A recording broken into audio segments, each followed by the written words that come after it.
Adapun dari sisi istilah, ini definisi yang paling baik, yang terbaik yang disebutkan oleh para ulama adalah apa yang disebutkan oleh Talak Ibn Habib rahimahullahu taala, di mana ketika beliau mendefinisikan takwa mengatakan anta'mal bi ta'atillahi ala nuri minallah, tarju thawab Allah, yaitu hendaklah engkau beramal dengan melakukan ketaatan kepada Allah berdasarkan cahaya petunjuk dari Allah dan mengharapkan pahala dari Allah. 3 hal ini disebutkan. Pertama, anta'mal bi ta'atillah, beramal, melakukan ketaatan,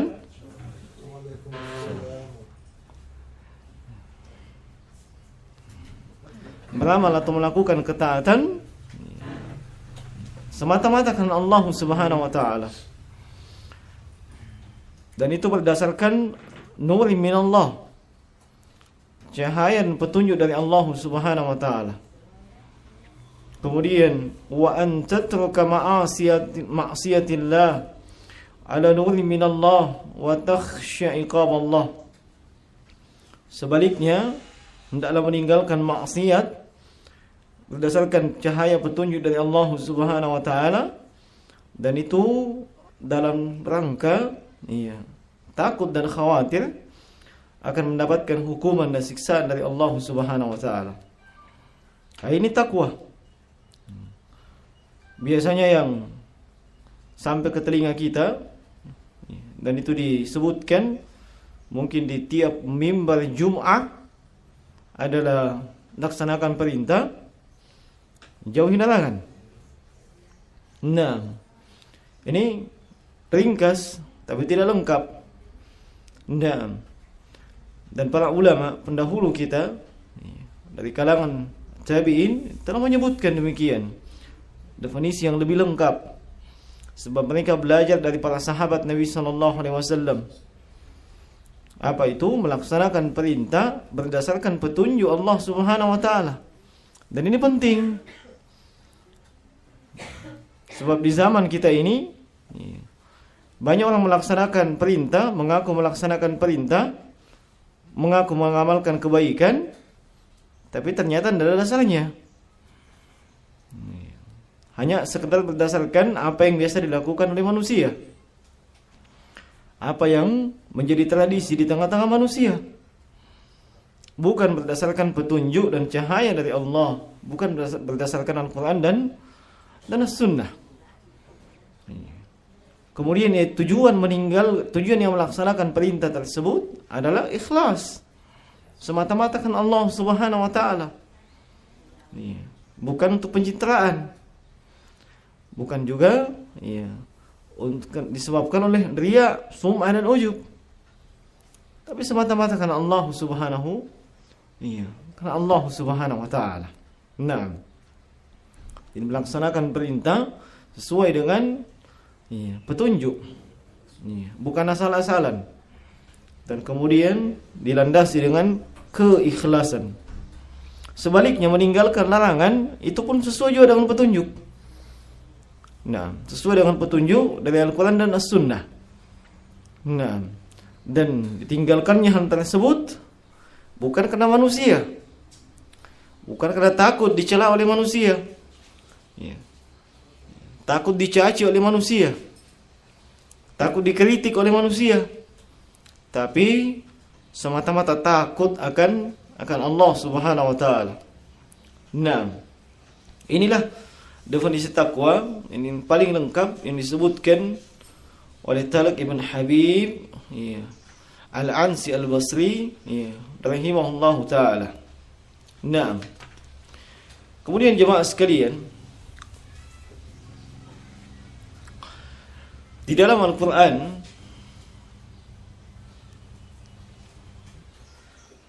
perintah untuk bertakwa, kata para ulama, itu ada 3 bentuk. Perintah untuk bertakwa itu ada 3 bentuk. Ada yang ditujukan kepada seluruh manusia, iya. Ada yang ditujukan secara umum kepada seluruh manusia, seperti firman Allah Subhanahu wa taala dalam surah An-Nisa di ayat yang pertama, ya ayuhan nas ittaqu rabbakumul ladzi khalaqakum min nafsin wahidah. Wahai segenap manusia, bertakwalah kalian kepada Rabb kalian, kepada Tuhan kalian yang telah menciptakan kalian dari satu jiwa. Ini perintah untuk seluruh manusia. Sebab Allah Subhanahu wa taala menyebutkan ya ayuhan nas. Nah, kalau kalimat perintah untuk bertakwa dan itu ditujukan kepada segenap manusia, maka maknanya adalah ayyaslimu bi an yuhaqqiqat tauhid wa tabarra'u minasyirki. Yaitu agar mereka masuk ke dalam Islam, agar mereka mentauhidkan Allah Subhanahu wa taala, melepaskan diri dari semua bentuk, model dan jenis kesyirikan. Itu makna perintah bertakwa untuk seluruh manusia. Nah, kemudian ada perintah bertakwa yang memang ditujukan untuk kaum mukminin, tidak kepada seluruh manusia, hanya untuk orang beriman. Dan ini yang banyak kita dapatkan dalam Al-Quran. Di antaranya adalah firman Allah Subhanahu wa taala, ya ayyuhalladzina amanu taqullaha wa qulu qawlan sadida. Ya ayyuhalladzina amanu taqullaha haqqa tuqatih. Ya ayyuhalladzina amanu taqullaha wa la tanzur nafsum ma qaddamat lighad, dan seterusnya. Ini untuk kaum mukminin. Kalau untuk kaum mukminin, untuk orang yang beriman, itu maknanya tidak sama dengan untuk seluruh manusia. Sebab orang yang beriman sudah masuk ke dalam Islam. Nah, mereka sudah mengucapkan 2 kalimat syahadat. Tinggal bagaimana mereka mengamalkan keislaman itu sendiri. Mengamalkan Islam yang telah ia peluk. Nah, sebab tidak sedikit dari kaum muslimin, rahimahumullah wa hafizahumullahu al-jami', yang kadang sudah masuk ke dalam Islam, bahkan mungkin sejak kecil sudah Islam, tapi nilai-nilai keislaman tidak nampak, baik dari pembicaraannya, penampilannya, kesehariannya, tidak nampak sama sekali, kecuali di KTP-nya jelas sekali tertulis. Sehingga mereka yang diperintah untuk bertakwa, melaksanakan perintah dan menjauhi larangan berdasarkan petunjuk Allah Subhanahu wa taala. Nah, ini untuk kaum mukminin, untuk orang yang beriman. Kemudian perintah bertakwa yang berikutnya disebutkan dalam Al-Qur'an, diperintahkan kepada mereka yang membawa perintah takwa itu sendiri. Itu dari kalangan para nabi. Nabi saja diperintahkan bertakwa. Allah Subhanahu wa taala berfirman di awal surah Al-Ahzab, ya ayuhan nabi taqillah. Wahai nabi, bertakwalah kepada Allah Subhanahu wa taala. Padahal dimaklumi bahwasanya Nabi sallallahu alaihi wasallam adalah manusia yang paling bertakwa. Tapi Allah tetap memerintahkan beliau untuk bertakwa. Ini sama dengan firman Allah Subhanahu wa taala, ya ayyuhalladzina amanu aminu. Wahai segenap kaum mukminin. Itu sudah dipanggil, wahai sekalian kaum mukminin, wahai mereka yang sudah beriman. Diperintah lagi, aminu, hendaklah kalian beriman. Dan makna takwa di situ dan juga makna iman di situ adalah usbutu ala taqwa, usbutu ala iman. Tetaplah kalian kokoh dan kuat di atas keimanan dan ketakwaan. Olehnya jemaah sekalian, tinggal kita lihat di dalam hadis ini yang kita sedang bahas di kesempatan petang hari ini, perintah bertakwa ini tujukan kepada siapa?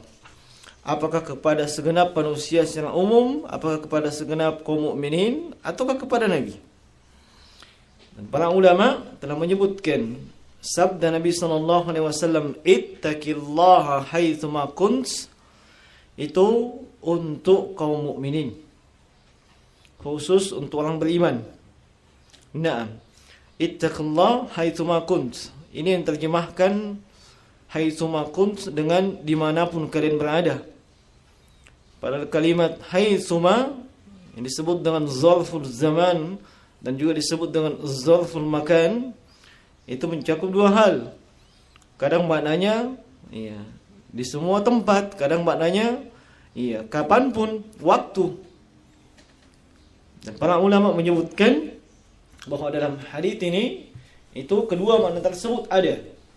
Haitsuma kunt, sehingga tadi kita terjemahkan, bertakwalah kalian kepada Allah kapanpun dan dimanapun. Kapanpun dan dimanapun.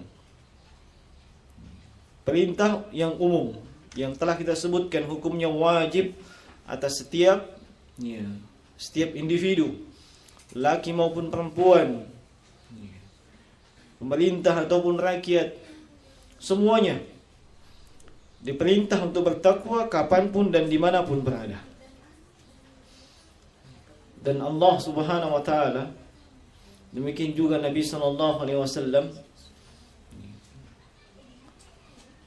akan kita temukan dan sering kita temukan dalam Al-Qur'an, dalam hadis-hadis, bagaimana perintah untuk bertakwa tersebut kadang dikaitkan dengan sebuah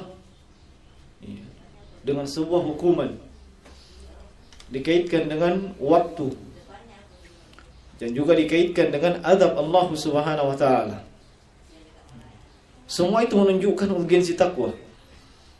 Dan Nabi sallallahu alaihi wasallam biasanya ketika hendak memberikan wasiat, nasihat kepada para sahabat, apakah itu hendak berangkat menuju ke medan jihad ataupun dalam sebuah perjalanan, biasanya dikasih nasihat takwa. Dikasih nasihat untuk bertakwa. Sebab itulah bekal yang paling terbaik.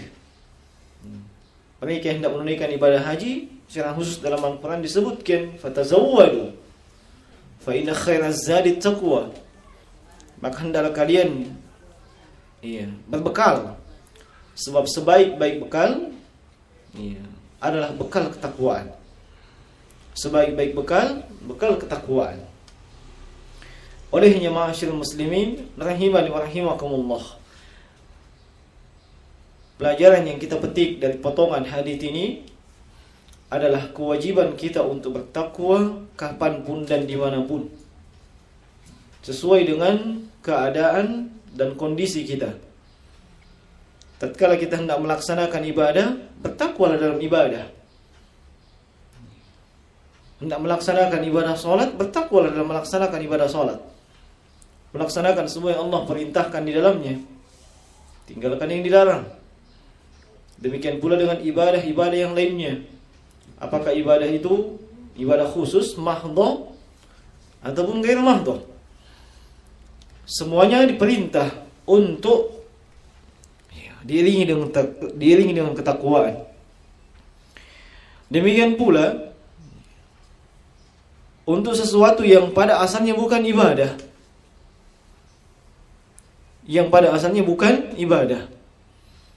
seperti mereka yang berada pada sebuah keadaan, kondisi atau tempat, apakah itu di kantornya, di tokonya, di perdagangannya, di jalan, dan di mana saja, tetapi seluruhnya diperintah untuk bertakwa sesuai dengan apa yang dijalani ketika itu. Sesuai dengan apa yang dijalani ketika itu. Dan Nabi sallallahu alaihi wasallam, beliau terkadang menasihati sahabatnya dengan takwa, dan terkadang beliau menambahkan lebih dari sekedar nasihat takwa. Tapi yang paling banyak kita temukan, kadang perintah dan nasihat untuk bertakwa tersebut adalah dikaitkan dengan sesuatu yang sesuatu tersebut sebahagian manusia kemungkinan itu tidak bisa terima. Tidak bisa terima. Seperti misalnya dalam hadits Irbad ibn Sariyah radhiyallahu ta'ala, Nabi SAW tatkala selesai melaksanakan salat subuh, dia menghadap kepada para sahabat, menghadapkan wajahnya, dan demikian dalam sunnah. Nah, lalu beliau mengatakan, usikum bitaqwallah, saya wasiatkan kepada kalian untuk bertakwa kepada Allah. Kemudian was-sam'a wat-ta'a wa in ta'ammara 'alaikum 'abdan habasyian. Kama qala, setelah beliau wasiatkan untuk bertakwa, kemudian beliau mengingatkan, hendaklah kalian mendengar dan taat kepada siapa? Kepada siapapun yang memegang urusan kalian secara umum. Siapa itu? Ulil amri, pemerintah. Hendaklah kalian taat dan benar. Nah, menunjukkan ada keterkaitan antara ketakwaan dengan ketaatan kepada ulil amri. Nah, ada keterkaitan hal tersebut, yakni dalam ketaatan kepada ulil amri hendaknya kita bertakwa kepada Allah Subhanahu wa taala. Nah, hendaknya kita bertakwa kepada Allah Subhanahu wa taala. Nabi sebutkan, wa in ta'ammara 'alaikum 'abdun habasyiyun. Meskipun mungkin yang naik menjadi ulil amri, naik jadi pemimpin adalah seorang budak yang berasal dari negeri Habasyah, dari negeri Ethiopia. Seorang budak yang dari sisi fisik tidak ada keistimewaan. Budak yang hitam legam.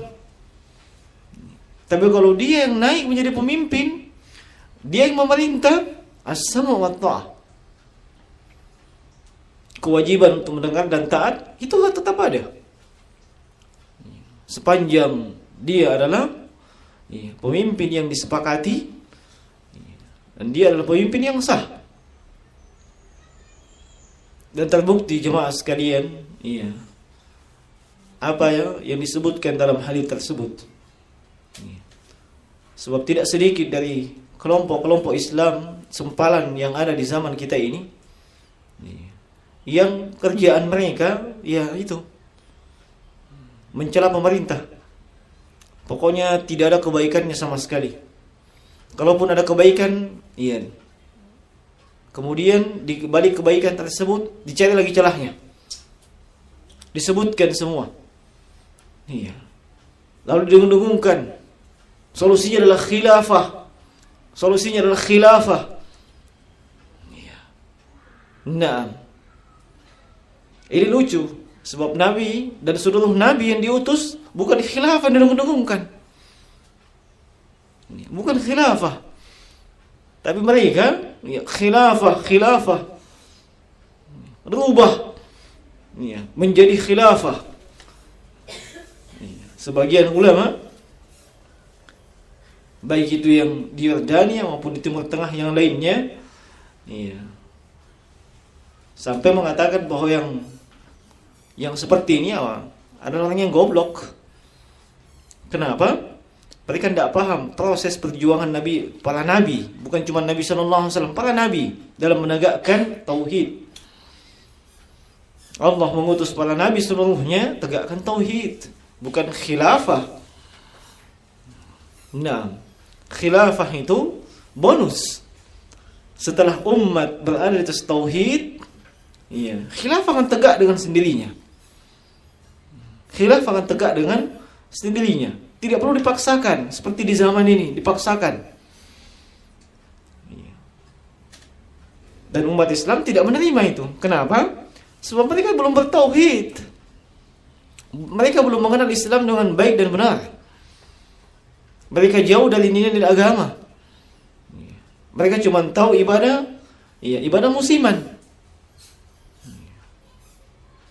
Mereka cuma tahu apa-apa yang umum di tengah masyarakat. Adapun terkait dengan masalah akidah, keyakinan, tauhid, kadang mereka masih terjerumus ke dalam kesyirikan. Dan mereka sama sekali masih jauh dari nilai-nilai muraqabatullah, takut kepada Allah Subhanahu wa taala. Buktinya maksiat dan dosa begitu gampang mereka lakukan. Nah, kalau yang model-model seperti ini diserukan khilafah, mana mereka mau? Nah, oleh jemaah sekalian, sangat keliru ketika seseorang hendak memperjuangkan Islam, tapi dia tidak memulai dari apa yang dimulai oleh Nabi dan Rasul. Sehingga yang seperti itu tidak akan menemui kesuksesan sebagaimana kesuksesan yang dituai oleh Nabi dan Rasul. Yang terjadi adalah masalah demi masalah. Dan itu sudah hal yang sangat umum. Sesuatu yang sudah sangat umum di tengah-tengah masyarakat, dan kita lihat dengan mata kepala sendiri. Olehnya kembali kita kepada agama kita. Pada ajaran dasar dari agama itu tauhid. Kemudian termasuk bagian daripada tauhid ketakwaan kepada Allah Subhanahu wa taala. Dan tauhid itu sangat membantu dalam menyempurnakan ketakwaan. Kata Imam Nawawi rahimahullahu taala, bahwa sesuatu yang sangat membantu seseorang bertakwa, menjalankan perintah, menjauhi larangan berdasarkan petunjuk Allah disertai dengan keikhlasan adalah muraqabatullah. Merasa dirinya diawasi oleh Allah Subhanahu wa taala. Merasa dirinya diawasi oleh Allah Subhanahu wa taala. Kapan seseorang merasa dilihat, diawasi, diperhatikan, biasanya dia tidak sembarangan melakukan sesuatu. Dan biasanya kalau diperintah, pasti hasilnya maksimal. Nah, sesuatu yang dimaklumi dalam kehidupan keseharian kita. Seorang bawahan tatkala diperintah oleh atasan dan atasan masih tetap mengawasi, pekerjaan bawahan pasti beres. Bukan tepat waktu, sebelum waktunya sudah beres. Kenapa? Diawasi. Demikian pula sebaliknya, ketika mendapatkan larangan, tidak boleh begini, tidak boleh begini. Ketika diawasi, yang bukan dilarang juga tidak berani dia melakukan. Kenapa? Ada pengawasan. Demikian pula dengan seorang mukmin yang mendambakan ketakwaan, yang ingin mudah bertakwa kepada Allah dimanapun dan kapanpun dia berada, hadirkan ada Allah Subhanahu wa taala yang senantiasa menyertai kita kapanpun dan dimanapun. Ada malaikat merakib dan atid yang senantiasa mencatat apapun yang kita lakukan. Tidak ada satupun yang meleset, tidak ada satupun yang luput. Jangankan satu sepotong pun tidak ada yang luput, semuanya tercatat dengan baik. Dan semuanya akan diperlihatkan kepada kita di hadapan Allah Subhanahu wa taala. Olehnya sekali lagi kalimat Nabi sallallahu alaihi wasallam, ittaqillaha haitsuma kunt, ini sangat mendalam. Sebab mencakup perintah bertakwa, melaksanakan perintah, meninggalkan larangan, dan dasi dengan keikhlasan dan takut kepada Allah berdasarkan petunjuk kapanpun dan dimanapun. Kapanpun dan dimanapun. Ini yang beratnya. Bukan cuma di masjid. Bukan cuma di masjid. Biasanya orang bertakwa di mana? Di masjid. Kalau sudah tinggalkan masjid tidak bertakwa lagi. Bahkan baru keluar pintu masjid sudah tidak bertakwa. Kenapa? Nambah sendalnya orang. Nambah sendalnya orang. Mungkin sebelum masuk masjid sudah incar-incar. Tapi begitu masuk masjid, takwa dulu. Takwa ini.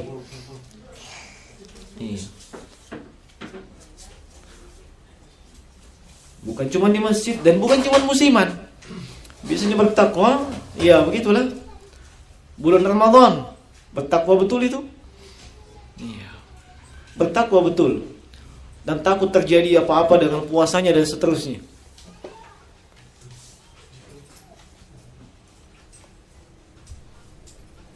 Iya, silakan masuk. Sini. Masuk ke dalam.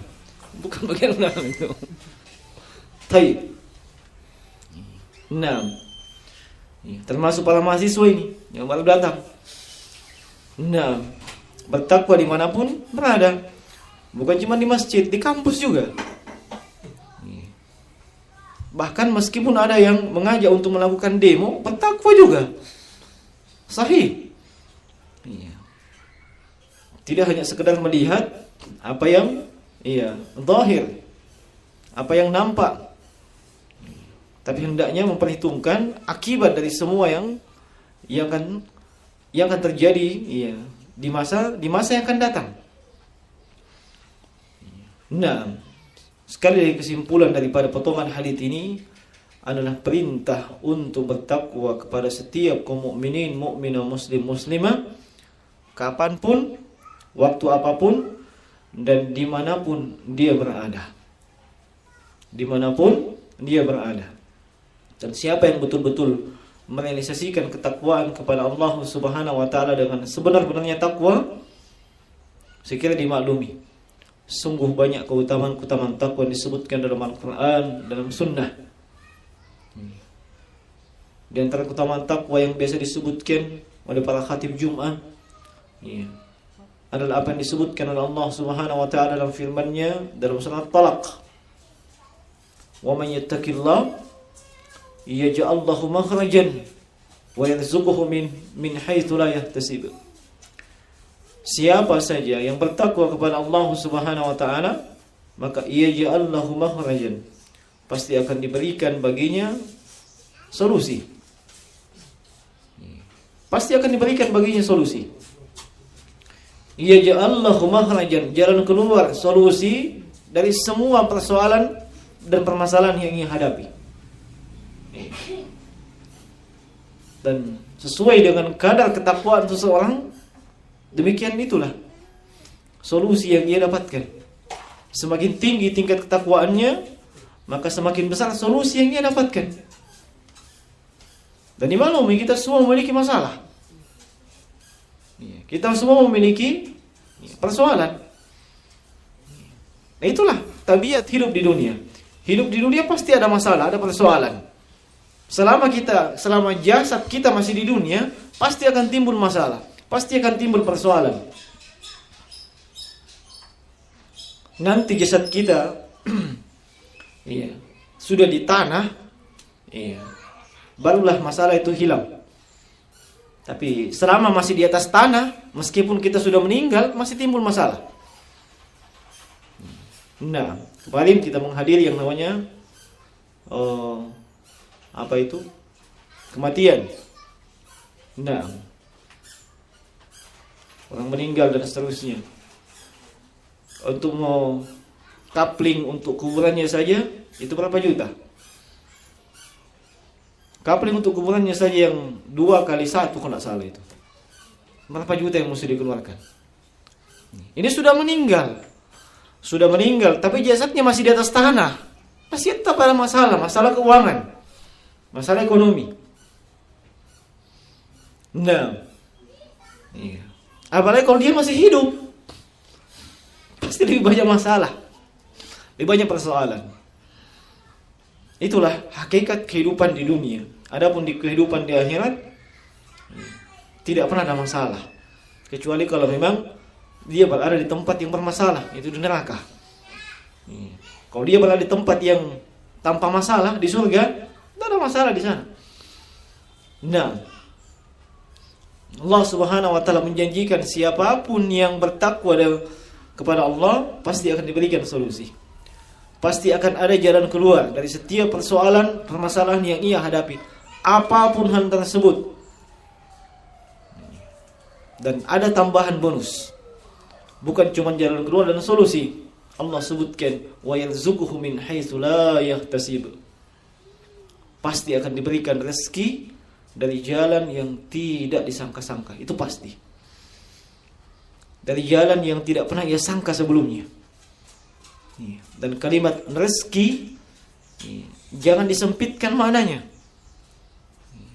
Kadang dimaknai oleh kaum muslimin rezeki itu material, finansial, duit semata.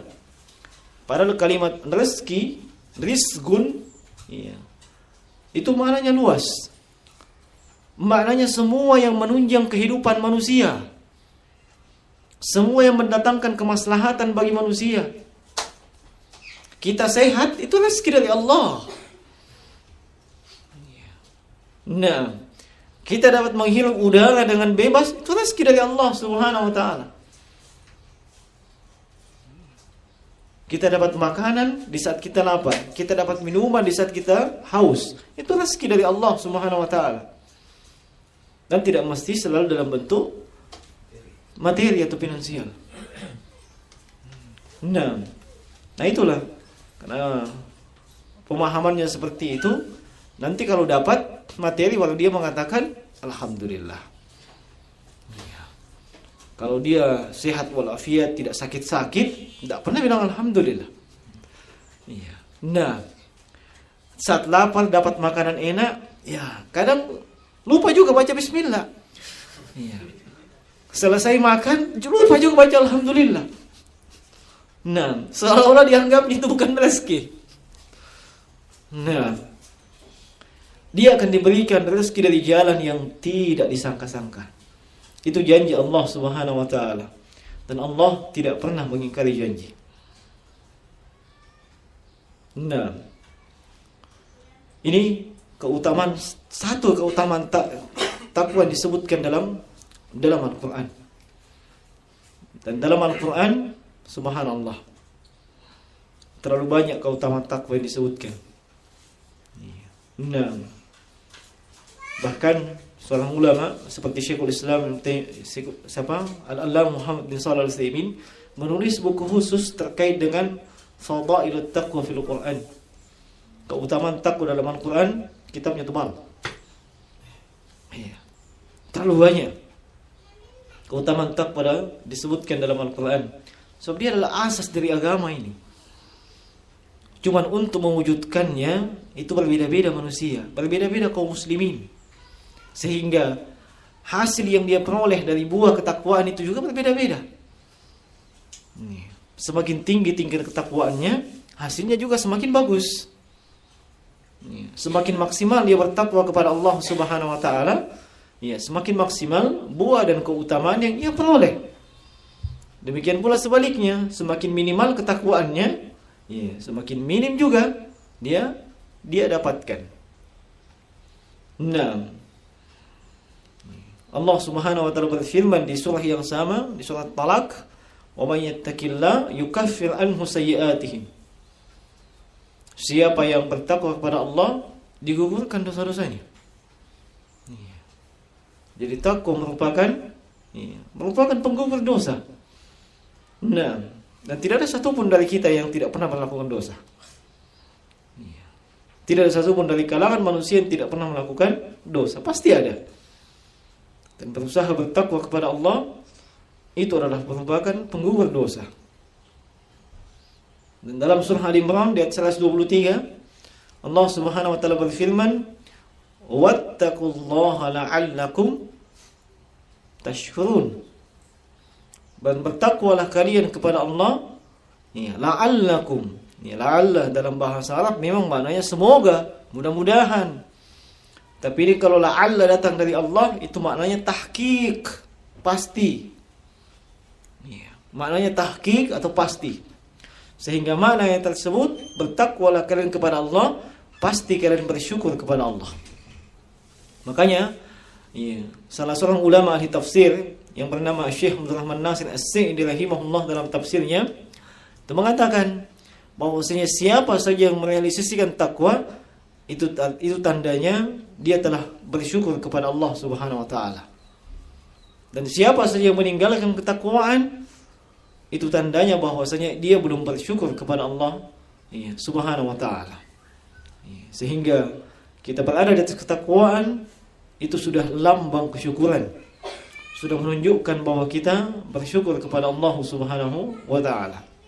Banyak jemaah sekalian kalau kita mau sebutkan keutamaan daripada takwa ini baik dalam Al-Qur'an maupun As-Sunnah. Nah, hanya saja kita mungkin dibatasi oleh waktu, ya. Sampai jam berapa? Sampai jam setengah 6. Ya. Sampai jam berapa? Sampai jam berapa? Jam 6 sudah masuk maghrib. Jam berapa mau bertanya? Nah, hanya saja kita dibatasi oleh waktu, jadi mungkin potongan hadits yang berikutnya itu di kesempatan yang lain. Biasanya ada hal-hal yang ingin dipertanyakan. Nah, sebab ya namanya manusia pasti selalu punya masalah, dan kadang yang disampaikan yang ingin ditanyakan tidak terkait dengan apa yang disampaikan. Itu dimaklumi. Sebab setiap permasalahan kita beda. Nah, setiap permasalahan yang kita hadapi itu berbeda. Makanya saya cukupkan mungkin di antara jemaah sekalian ada hal-hal yang ingin ditanyakan atau hal-hal yang ingin diklarifikasi, ya saya persilahkan. Demikian, assalamualaikum warahmatullahi wabarakatuh.